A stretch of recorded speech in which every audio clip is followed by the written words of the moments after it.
नए भगत भाई बहन हैं जो सन 2014 के बाद से इन फर्जी नामदान केंद्रों से नाम दीक्षा लेके जुड़ रहे हैं, इन काल एजेंटों के खूटे से बंध रहे हैं, उन आत्माओं से हमारी विशेष प्रार्थना रहेगी आप जी निष्पक्ष होकर धैर्य के साथ में पूरा वीडियो देखा करें। और वीडियो देखने के बाद में गुरुदेव ने जो आपको तत्व ज्ञान की दया बख्शी है उस आधार से आप स्वयं निर्णय कीजिए कि वास्तव में क्या सही है क्या गलत है। संगत में से जो हमारे भगत भाई बहन हैं, कौन हमें गुरुदेव के ज्ञान आधार से सही मार्गदर्शित कर रहा है और कौन हमें गुरुदेव के वचन के खिलाफ रहनी करनी और भक्ति क्रियाएं करवाकर इस मार्ग से कोसों दूर करने की काल भगवान की प्रेरणा से कोशिश कर रहा है। तो पुण्यात्माओं, ऐसी एक कथा आज सोबरी ऋषि की है। इस कथा में 2-3 ऐसे पॉइंट हैं जो हमें अपने जीवन में अमल लाने चाहिए और लेके आने होंगे, तभी हम सही मायने में इन सत्संगों को अपने जीवन में उतार पाएंगे। तो सोबरी ऋषि की जो कथा है आप इसको सुनिए, बीच बीच में अगर आवश्यकता पड़ी तो परमात्मा दास को निमित्त बना के विश्लेषण करवाएंगे। एक सोबरी नामक ऋषि थे, सोबरी, और वो परमात्मा की तरफ में संत के पास गए। उस संत ने जैसी उसको तपस्या साधना बताई वो दृढ़ होकर लग गए। उन्होंने कहते हैं कि जल में खड़ा होकर के तपस्या की, बाल ब्रह्मचारी था, शादी भी नहीं कराई थी, और एक दरिया में जाकर के वहां तपस्या की बहुत दिनों तक, 10-12 वर्ष तक। थोड़ा सा आप जी को मैं पैरेलल ये बताता चलूँगा।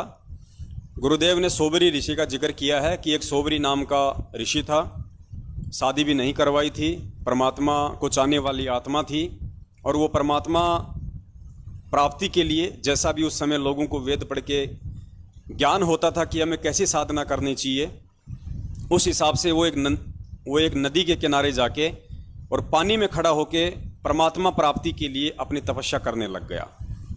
सोबरी ऋषि की जगह पुण्यात्माओं आज आप और हमने अपने आप को वहाँ पे रख कर सोचना पड़ेगा। कहने का मतलब है सोबरी ऋषि कह लीजिए या चाहे आप और हम जितने भी भगत भाई बहन हैं वो कह लीजिए, आज आप और हम भी उस परमात्मा की प्राप्ति के लिए ही प्रयासरत हैं। तो देखिए आगे किस प्रकार वो सोबरी ऋषि जो परमात्मा की प्राप्ति के लिए निकला था, और आगे चल के उसी नदी में गुरुदेव कहते हैं कि एक मगरमच्छ रहता था। मगरमच्छ का पूरा परिवार था, उसके बहुत सारे छोटे छोटे उसके बच्चे थे, और मगरमच्छ जब दिन में धूप निकला करती थी तो नदी के किनारे आके अपने उन बच्चों के साथ में, जिसमें उनके पोते पोती बहुत सारे थे, उन सब के साथ वो खेला करता था। छोटे छोटे बच्चे उसके शरीर के ऊपर फुदक फुदक के खेला करते थे। सोबरी ऋषि भी उस क्रिया को देखने लग गया। पुण्यात्माओं, वो मगरमच्छ यहाँ पे सतलोक आश्रम मैनेजमेंट हरियाणा है।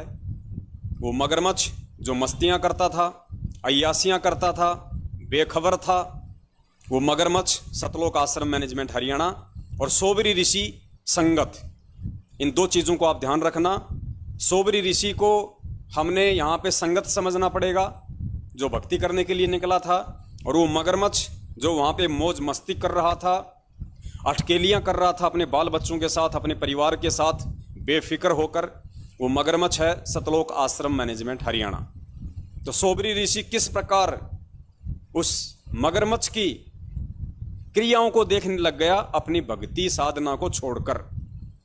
जिस प्रकार आज संगत परमपिता परमेश्वर सतगुरु रामपाल जी महाराज जी ने जो अनमोल ज्ञान दिया, जो सत्संग सुनाए, जो 5 हमें यज्ञ बताए, यानी कंप्लीट हमें भक्ति का कोर्स उस परमपिता परमेश्वर ने दिया हुआ है, उसके बावजूद भी उस मगरमच्छ सतलोक आश्रम मैनेजमेंट हरियाणा की घटिया हरकतों को देख देख कर पिछले 7 साल से मंद बुद्धि भगत समाज ने, गुरुदेव ने जो क्रिया बताई थी, जो 5 यज्ञ बताए थे, भक्ति मार्ग के जो नियम और मर्यादा बताई थी कि क्या सही है क्या गलत है, उन सब को नज़रअंदाज करके इस मगरमच्छ रूपी सतलोक आश्रम मैनेजमेंट हरियाणा ने काल प्रेरणा से अपने बाल बच्चों के साथ में, बाल बच्चे यानी इनके चमचे, इनके चापलूस, कोऑर्डिनेटर, नामदान संचालक, गुरुजी के परिवार वाले, भाई बंधु, रिश्तेदार, जवाई, ये उस मगरमच्छ के बच्चे समझिए आप सारे। और वो मगरमच्छ है महेंद्र भगोड़ा। तो किस प्रकार बेचारी संगत गुरुजी के द्वारा निर्देशित जो भक्ति क्रियाएं थी, जो सावधानियां, जो फाउल पॉइंट थे, उनको नज़रअंदाज करके उस मगरमच्छ महेंद्र भगोड़े और महेंद्र भगोड़े का जो परिवार है, नामदान संचालक, कोऑर्डिनेटर और जितने भी उनके रिश्तेदार हैं या जो बहुत बड़े भगत समझे जाते हैं, उन सब की क्रियाओं को संगत ज़्यादा देखने लग गई। वो मगरमच्छ राजनीति की चाह रखता था, वो मगरमच्छ आरक्षणबाजी की चाह रखता था, उस मगरमच्छ को पैसा चाहिए था, वो कुपात्र था, उसको फिर भी ज्योति पाठ और दान का पैसा लेने की चाह उत्पन्न हुई। तो उस मगरमच्छ ने कुछ ऐसी क्रियाएं करनी उसने शुरू कर दी। और उसके बाद पुण्यात्मा उस संगत ने भी सोबरी ऋषि की तरह अपनी भक्ति साधनाओं को त्याग कर उस मगरमच्छ की क्रियाओं पे ज़्यादा ध्यान देने लग गई और इतनी आसक्त हो गई कि उसको इतना भी नहीं समझ में आया और ना वर्तमान में आ रहा है कि सही क्या है और गलत क्या है, मैं किस मार्ग पे चला था और आज मैं कहाँ पहुँच गया हूँ। तो अब इस कथा को आप जी सुनेंगे तो आपको अच्छे से समझ में आएगी। संगत, सोबरी ऋषि और मगरमच्छ, सतलोक आश्रम मैनेजमेंट हरियाणा। किस प्रकार ये सोबरी ऋषि उस मगरमच्छ और उसके परिवार को देखकर और अपनी भक्ति साधना को त्याग कर अंत में कितना पछताया, कितना रोया। आज वही हालत इस संगत की हो रही है, मगरमच्छ रूपी सतलोक आश्रम मैनेजमेंट हरियाणा वालों की मनमानी हरकतों को देखकर। तो ध्यान से सुनिए सत्संग, अब आपको अच्छे से समझ में आएगा।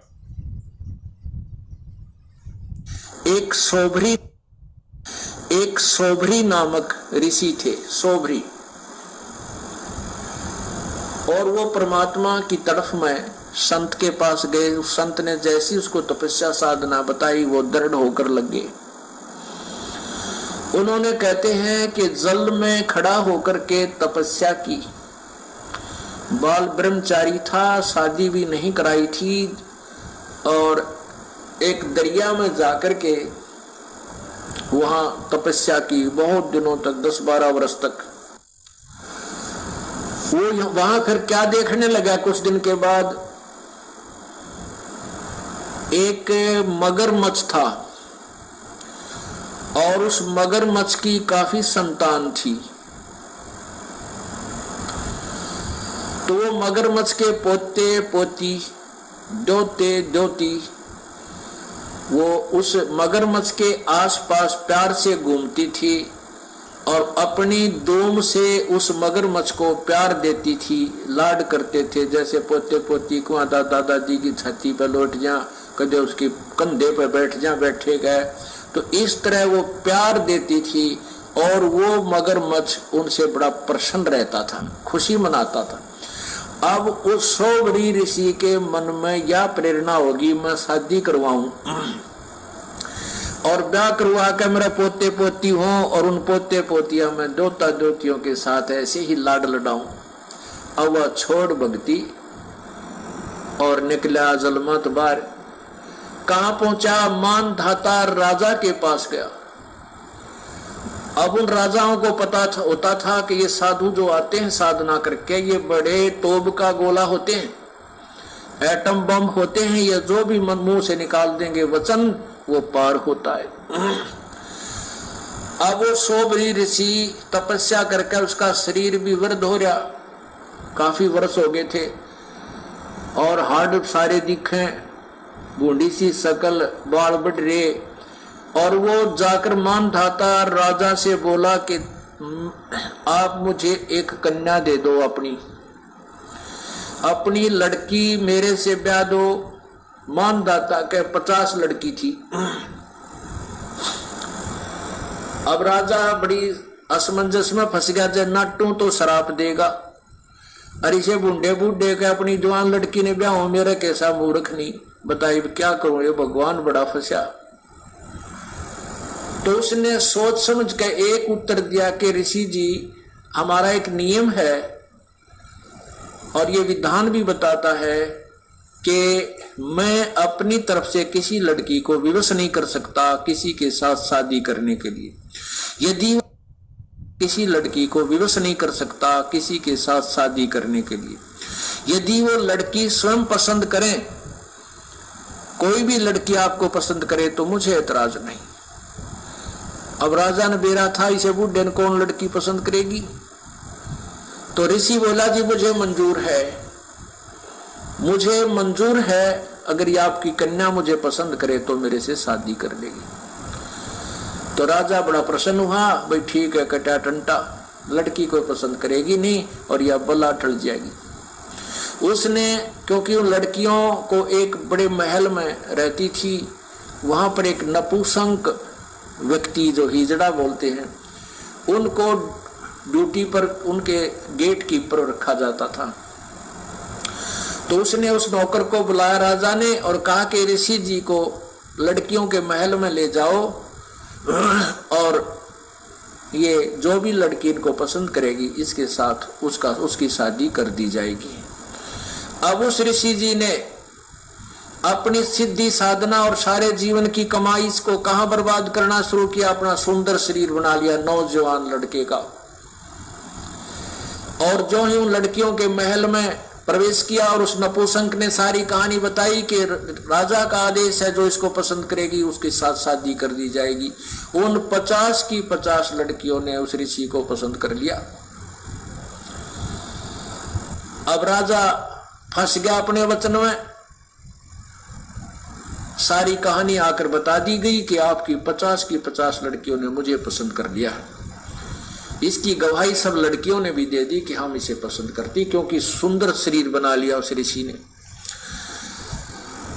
अब राजा ने वह फिर साथ भेज दी लड़की, लेकिन आत्मा बहुत रो रही थी, इस कंगाल के साथ ये क्या खाएंगी मेरी बेटी, कहाँ रहेंगी, कैसे दुख उठाएंगी, जंगल में रहना पड़ेगा। पर चलो इनका भाग था, मैं क्या करूं। अब उस ऋषि ने अपनी कमाई थे, देख काल का जाल है भगवान।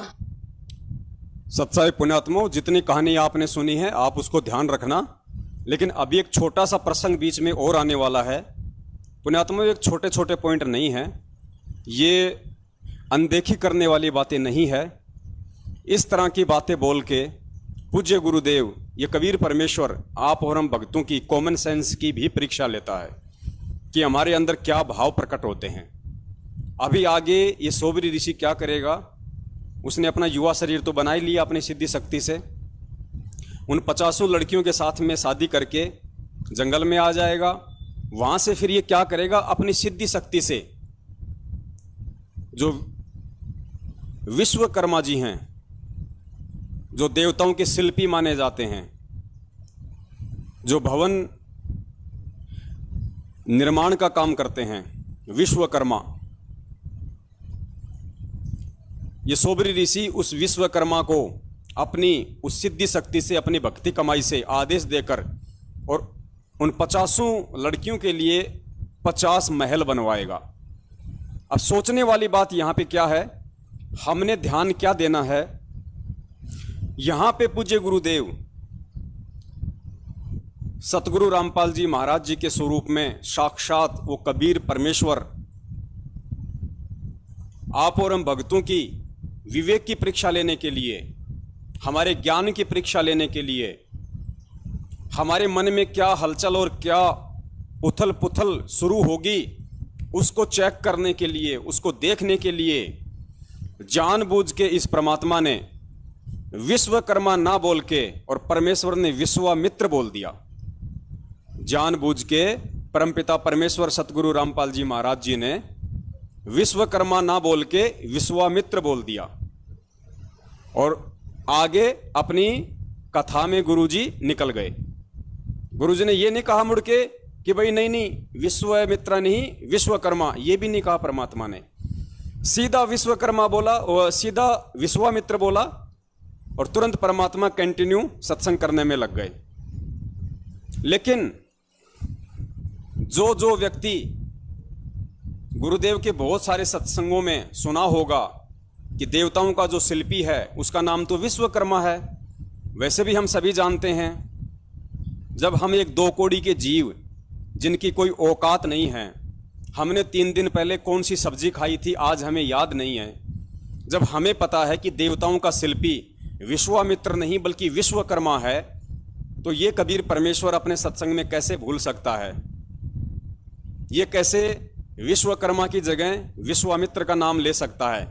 लेकिन इसने जानबूझ के विश्वकर्मा की जगह विश्वामित्र बोला है कि हमारे मन में क्या उथल पुथल शुरू होगी। एक भगत क्या सोचेगा मेरे बारे में कि यार अगर मेरे भगत ने अगर ये भी सोच लिया अपने मन में, पुण्यात्माओं ये बहुत महत्वपूर्ण पॉइंट है।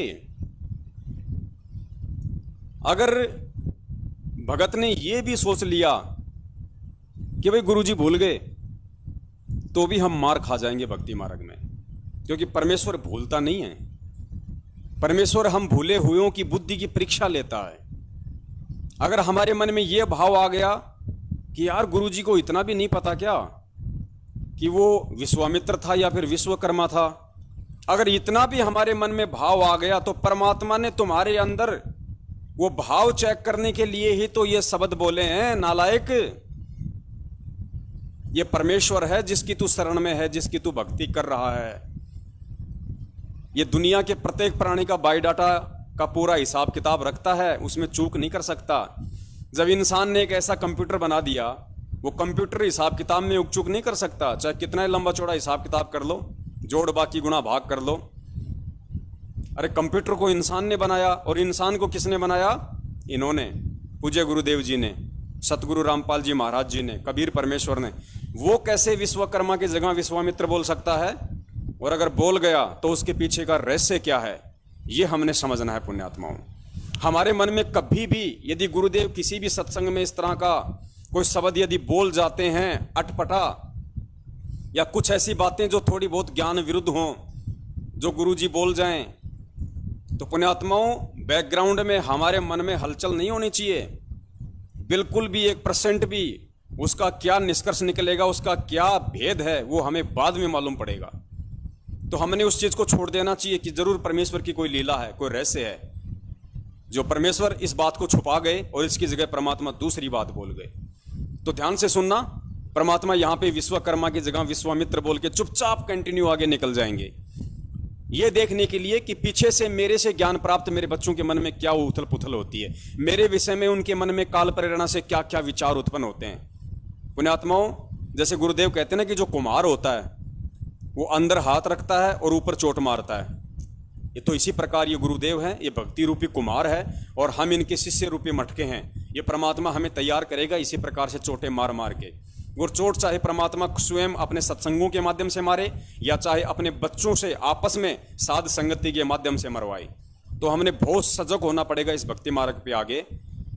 हमें किसी भी प्रकार से अब इस परमपिता परमेश्वर सतगुरु रामपाल जी महाराज जी के प्रति अपने मन में पुण्यात्माओं -0% भी विक्षेप नहीं आने देना है।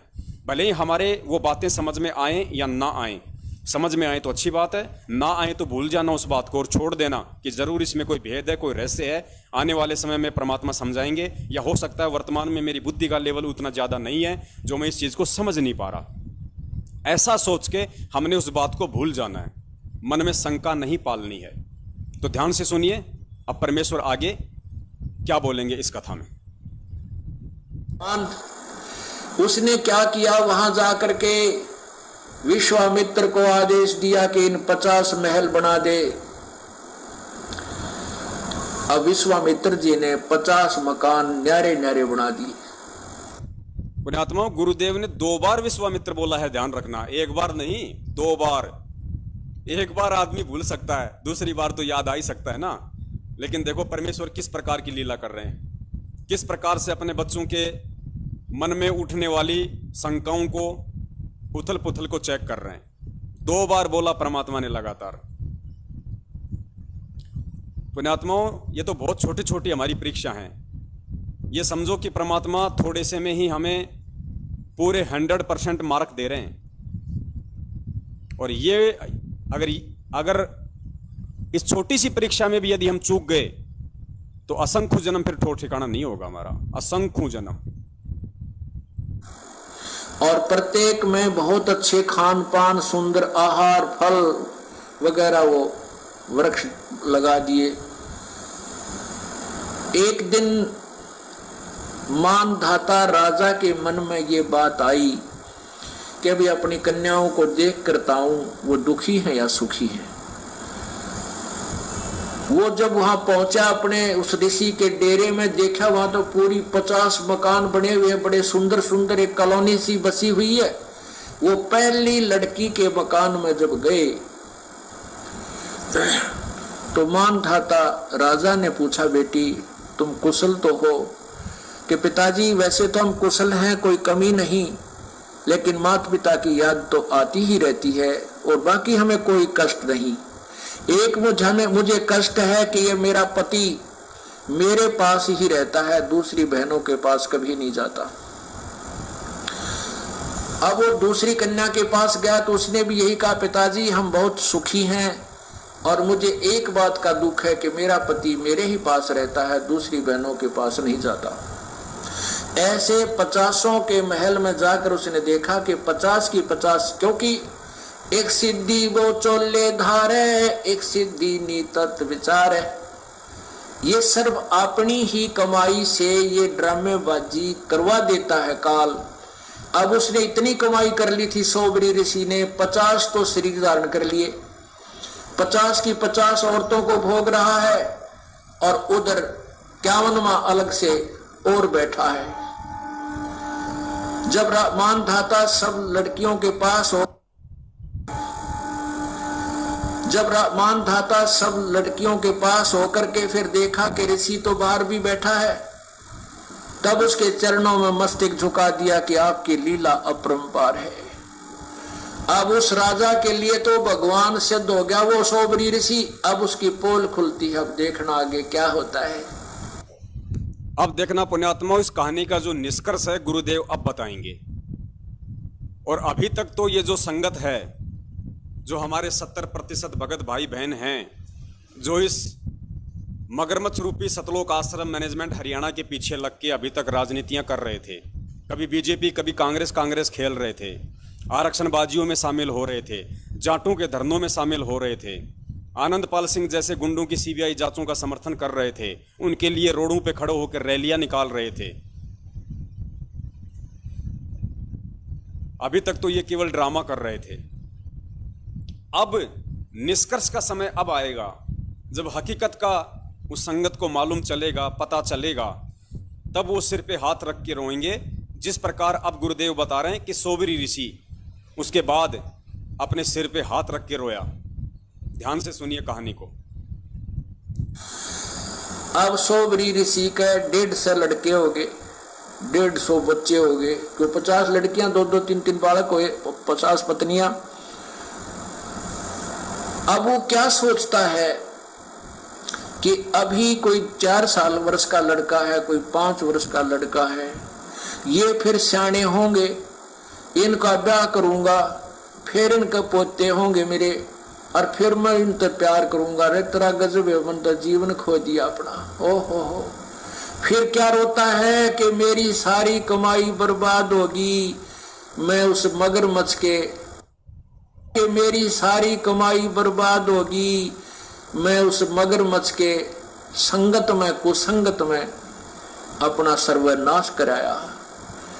अगर वो मगरमच्छ को मैं नहीं देखता, वो कैसे अपने पोते पोतिया में मस्त हो रहा था, प्यार से खुश रहता था, आज मैंने अपना सर्वनाश कर लिया। जो 20, 30, 40, 50, 60 वर्ष में जो साधना की थी वो बर्बाद कर दी, वो नष्ट कर दी।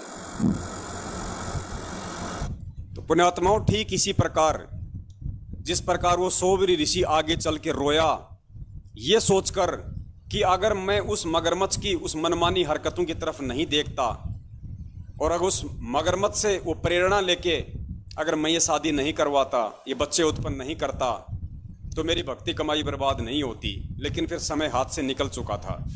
ठीक इसी प्रकार पुण्यात्माओं, नादानी में, मूर्खता में, नासमझी में या ज्ञानहीनता में हमारे जितने भी 70% भगत भाई बहन हैं, जिन्होंने सतलोक आश्रम मैनेजमेंट हरियाणा रूपी इस मगरमच्छ के पीछे लग गए और जिस राजनीति से परम पूज्य सतगुरु रामपाल जी महाराज जी का सदा से 36 का आंकड़ा रहा है, उसी राजनीति में बेचारी पूरी संगत को धकेल दिया। 27 वर्षों से गुरुदेव ने ना कभी बीजेपी को वोट डलवाए अपने बच्चों को कह के, ना कभी कांग्रेस को वोट डलवाए, ना कभी किसी जाटों के आरक्षण में अपने बच्चों को बैठाया, ना कभी किसी गुंडे की सीबीआई जांच का परमात्मा ने समर्थन करवाया, ना कभी जगत वालों को परमात्मा ने चंदे के रूप में या दान के रूप में 8-8, 10-10 या 20-20 लाख रुपए दिए। लेकिन ये सारे कुक्रम इस मगरमच्छ रूपी सतलोक आश्रम मैनेजमेंट हरियाणा ने इस सोबरी रूपी बेचारी भोली संगत से करवा डाले। तो पुण्यात्माओं, आगे चल के इस संगत को जो पछतावा होगा उसका कोई वारन पार नहीं होगा। ये लोग सिर पे हाथ रख के रोएंगे जो आज हमें गुरुद्रोही कह रहे हैं, जो आज हमें कह रहे हैं कि ये परमात्मा की संगत को ये बर्बाद कर रहा है। ये सत्सेवक जो हैं ये सारे के सारे मनमाने आचरण कर रहे हैं। पुण्यात्माओं, आने वाले समय में यही लोग सिर पे हाथ रख के रोएंगे और ये पछताएंगे यदि ये सोचेंगे यदि उस समय हम लोग इस मगरमच्छ रूपी सतलोक आश्रम मैनेजमेंट हरियाणा की हरकतों पे ध्यान नहीं देते, इनके पीले पर्चों पे यदि हम ध्यान नहीं देते और थोड़ा सा भी यदि हम परम पिता परमेश्वर सतगुरु रामपाल जी महाराज जी के ज्ञान को आधार बना लेते और ये राजनीतियां करने से, ये गंदे कर्म करने से, इन कुपात्रों को ज्योति पाठ और दान का पैसा देने से यदि हम अपना बचाव कर लेते तो आज ये परमात्मा की भक्ति सुरक्षित रह जाती। आज हम काल की भेंट नहीं चढ़ते। और पुण्यात्माओं, सोबरी ऋषि को तो कोई समझाने वाला नहीं था, कोई बताने वाला भी नहीं था, इसलिए उस बेचारे को तो अपन क्या दोष दें। लेकिन इस लाखों की संगत को समझाने के लिए परमात्मा ने पासबुक के रूप में हम सत्सेवकों को पिछले 7 साल से खड़ा कर रखा है। लेकिन कहते हैं पुण्यात्माओं, नकल में भी अकल की जरूरत होती है। मंद बुद्धि आदमी चाहे सामने पासबुक क्यों ना रखी हो, वो उसमें नकल भी नहीं कर सकता। तो इस 70% संगत की हालत उसी मंद बुद्धिता में आती है। इनके सामने सत्सेवक रूपी पासबुक पेज खोल खोल के रखी हुई थी। लोग चिल्ला चिल्ला के बोल रहे थे कि भैया इस सवाल का ये जवाब है, इस सवाल का ये जवाब है, ऐसा लिखेगा तो अच्छे मार्क्स आएंगे। लेकिन ये लोग उसको भी नहीं समझ पाए, क्योंकि नकल में भी अकल चाहिए। अर्थात परमेश्वर के भक्ति मार्ग में मर्यादाओं को निभाने के लिए भी पिछले जन्म के अच्छे शुभ संस्कार चाहिए, जो इन लोगों के पास नहीं है। तो इस कहानी के माध्यम से हमें गुरुदेव ने कितनी बड़ी शिक्षा दी है। और आज हम सत्सेवकों को अपने भाग्य पे नाज होना चाहिए। परमपिता परमेश्वर जी का बार बार ये धन्यवाद करना चाहिए कि हे पिताजी, हम भी आपके बच्चे और सतलोक आश्रम मैनेजमेंट हरियाणा के लगे हुए भगत भाई बहन भी आपके बच्चे। परमात्मा, फिर हम पे ऐसी दया कैसे हो गई आपकी? आपने कैसे हमको संभाल लिया परमात्मा? हमें कैसे आपके ये वचन समझ में आ गए? हम कैसे आपके सत्संग रूपी वचनों पे इतने दृढ़ होकर चल पा रहे हैं परमात्मा? तो पुण्यात्माओं, ये सारा का सारा जो खेल होता है ये पिछले जन्म के भक्ति संस्कारों का होता है। या जीव चाहे तो वर्तमान में ज्ञान को आधार बना के अपने भक्ति संस्कारों को मजबूत कर सकता है। लेकिन सतलोक आश्रम मैनेजमेंट हरियाणा ने काल प्रेरणा से संगत को वर्तमान में ज्ञान आधार से अपने भक्ति संस्कारों को मजबूत नहीं करने दिया, और वो आत्माएं बुरी तरह से धोखा खा चुकी हैं। अब अगर वो पछताएंगी तो भी अपने उस समय को वापस नहीं ला सकती, क्योंकि परमेश्वर कहते हैं कि एक बॉल पे 2 छक्के और जीवन में 2 मौके किसी सौभाग्यशाली व्यक्ति को ही मिलते हैं। और ये दोनों मौके सतलोक आश्रम मैनेजमेंट हरियाणा के पीछे लगी हुई 70% संगत खो चुकी है। तो पुण्यात्माओं, कबीर परमेश्वर के बिना इस जीव का मोक्ष नहीं हो सकता। कहते हैं, गोरख से ज्ञानी घण ये सुख दे जति जिहान, सीता सी बहु भारिया ये संत दूर अस्थान।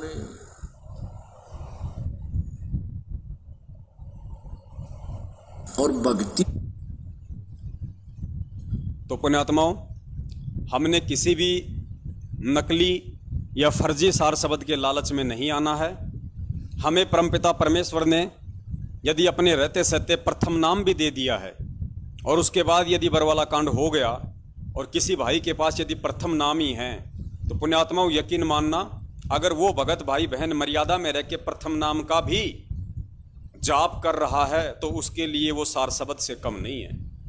क्योंकि यहाँ पे महत्वता नाम की नहीं है, इस भक्ति मार्ग में महत्वता है विश्वास की। कहे कबीर सुनो भाई साधो मैं तो हूँ विश्वास में। अगर नाम की महत्वता ज़्यादा होती तो पुण्यात्माओं विचार करो, सतगुरु रामपाल जी महाराज जी का जो कलयुगी भाई महेंद्र है, उनका जवाई है, उनका बेटा बेटी है, उनकी पत्नी है, उनके रिश्तेदार हैं, उन सभी को सार नाम तक मिला हुआ है जो भी गुरुदेव ने उनको दिया। इन सब को सार नाम मिला हुआ है। और सार नाम लेने के बाद भी आज इन लोगों की हालत एक भगोड़े की तरह हो रही है। पुलिस के आगे ये लोग छुपते फिर रहे हैं अपने बचाव के लिए। तो बताइए इनको कहाँ इस भगवान पे विश्वास रहा, कहाँ इनको इस भक्ति मार्ग पे विश्वास रहा। संत रामपाल जी महाराज जी का भगत जिसको ज्ञान हो, पहली बात तो वो ऐसा कोई घटिया कर्म वो करेगा नहीं कि पुलिस उसको बेवजह परेशान करे। फिर भी यदि ऐसे किसी भगत को पुलिस बेवजह परेशान करती है, कोई भी व्यक्ति यदि परेशान करता है इस तरीके से, तो पुण्यात्माओं वो भगोड़ा बन के नहीं घूम सकता, वो भगोड़ा बन के नहीं घूम सकता। वो अपना पक्ष वहां जाके रखेगा कोर्ट में, और वो अपने गुरुदेव पे विश्वास करेगा कि जीत हमेशा सत्य की होती है। जब बरवाला कांड के बाद में मेरे गुरुदेव नहीं भगे, जब मेरे गुरुदेव ने एक अच्छे नागरिक की भूमिका करते हुए जो प्रशासन है उसका सामना किया, कोर्ट की जो कार्यवाही है उसका सामना किया, और कोर्ट के द्वारा डबल आजीवन उम्र कैद की सजा सुनाने के बाद भी वो परमेश्वर यदि मुस्कुरा रहा है, तो हम भक्तों को उस परमात्मा से क्या शिक्षा मिलती है। अर्थात हर स्थिति में, हर परिस्थिति में, हर संकट की घड़ी में, चाहे कैसा ही संकट क्यों ना हो, हमें अपने पूज्य गुरुदेव जी पे अटल विश्वास होना चाहिए कि परमात्मा धरती पे प्रकट है, और यदि मैं सत्य हूँ, मैं सही हूँ, मैंने कोई गलत काम नहीं किया है, तो परमात्मा पल पल मेरी रक्षा करेगा। हो सकता है कुछ समय के लिए परमात्मा मेरे धैर्य की परीक्षा ले रहा है। तो इतना विश्वास एक भगत को हो जाता है यदि उसने परमपिता परमेश्वर से नाम दीक्षा लेके ज्ञान को आधार बनाया है तो। लेकिन यहाँ तो बिल्कुल उल्टा हो रहा है। 27 साल से ये महेंद्र कह रहा है कि मैं भगत हूँ, दादा गुरुदेव तक से मैंने नाम दीक्षा ली, उसके बाद संत रामपाल जी महाराज जी ने 1994 में मुझे प्रथम नाम दिया, फिर शतनाम दिया, फिर सारनाम दिया। 27 साल से ये भक्ति कर रहा है। दिन में 20 बार परमपिता परमेश्वर के सामने आता होगा, जाता होगा। दंडोत करते तो मैंने कभी इसको जिंदगी में नहीं देखा। जब तक मैं सतलोक आश्रम बरवाला में गया, दंडोत करते तो मैंने इसको कभी नहीं देखा। बैकग्राउंड में कभी किया हो तो मुझे पता नहीं। तो इतना परमात्मा के नजदीक रहने वाला, इतना परमेश्वर को जानने वाला, पहचानने वाला, सारे मंत्र लेने वाला, और पुण्यात्मा भगोड़ा बन के घूम रहा है। भक्ति और भगवान के नाम पे वो कलंक है। संत रामपाल जी महाराज जी का भगत होके, और विशेषकर उनका भाई होके, और जो भगोड़ा बन के घूम रहा है, वो व्यक्ति भगत के नाम पे कलंक है। तो सोचो पुण्यात्माओं, इस भक्ति मार्ग में महत्वता फिर किस चीज की है? मंत्र की है या फिर विश्वास की है? तो ये साबित होता है कि परमपिता परमेश्वर सतगुरु रामपाल जी महाराज जी के सत भक्ति मार्ग में इंपॉर्टेंट ज्यादा विश्वास की है। और परमेश्वर की वाणी भी है कि कहे कबीर सुनो भाई साधो मैं तो हूं विश्वास में। ये कभी नहीं कहा परमात्मा ने कि कहे कबीर सुनो भाई साधो मैं तो हूं सतनाम में, या मैं तो हूं सारनाम में, या मैं तो हूं सार शब्द में।